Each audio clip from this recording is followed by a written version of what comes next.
News India 27 नव्या पिढीचं नवं माध्यम। शनिवार दिनांक 8 फेब्रुवारी 2025 रोजी सकाळी 10 वाजेपासून संध्याकाळी 9 वाजेपर्यंत आमचा हा कसमादे महोत्सवाचं आम्ही नियोजन केलेलं आहे।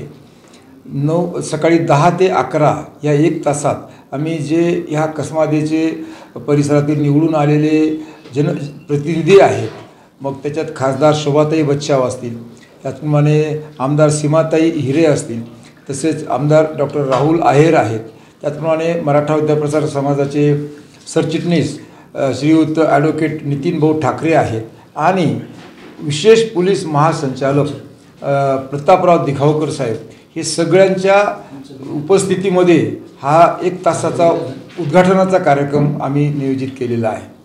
त्यानंतर मग आमचे कार्यक्रम सुरू होतील। पहिले जे लंचच्या आधीचे 2-1.5 तासाचे जे सेशन्स आहेत परिसंवाद, त्या परिसंवादामध्ये पहिलं सेशन जे आहे परिसंवाद तो आहे शिक्षण, आरोग्य आणि पर्यटन या विषयावर। त्याच्यामध्ये महत्त्वाचे 7 असे VIP जे आहेत त्यांना आपण चर्चेसाठी बोलवलेलं आहे। ते चर्चा करतील, काही प्रेक्षकांच्या प्रश्नांची उत्तरं देतील किंवा अँकर काही त्यांना विचारतील की काय याच्यात सुधारणा करता पाहिजे, कसं मार्गदर्शन करता येईल, अशा गोष्टी या 1.5 तासामध्ये या परिसंवादामध्ये होतील। त्याच्यानंतर दुसरा जो परिसंवाद आहे 1.5 तासाचा तो आहे शेती आणि इंडस्ट्री, त्याचप्रमाणे रोजगार अशा विषयावर तो दुसरा परिसंवाद आहे। त्याच्यामध्ये जे शेतकरी संघटनेचे प्रांतिक अध्यक्ष माजी रामचंद्र बापू पाटील यांच्या अध्यक्षतेखाली तो परिसंवाद होतो आहे।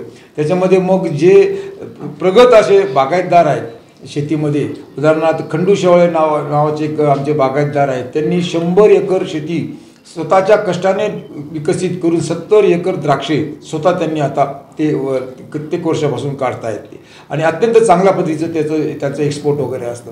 त्याचप्रमाणे अरुण निंबाजी देवरे हे दाभाडीचे एक मोठे बागायतदार आहेत, त्यांनी डाळिंब उत्पादकांचे ते राज्य पातळीवरचे अध्यक्ष आहेत, त्यांना अत्यंत मोठे मोठे पुरस्कारही मिळालेले आहेत। त्याचप्रमाणे तिथं इंडस्ट्रीचे जे महिंद्रामध्ये जे मोठ्या पोस्टवर रिटायर झाले हिरामन आहेर साहेब, ते तिथं आपल्याला ह्या रोजगाराच्या विषयी, इंडस्ट्रीच्या विषयी मार्गदर्शन करणार।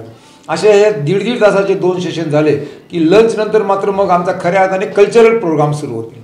मग अहिराणी कवी संमेलन 1.5 तासाचं, त्याच्यानंतर कल्चरल ॲक्टिव्हिटीज 1.5 तासाच्या, आणि नंतर मग कसमादे खाद्य संस्कृती 1.5 तासाची। असं एक साधारणपणे 9 वाजेपर्यंत हा सगळा कार्यक्रम राहणार आहे।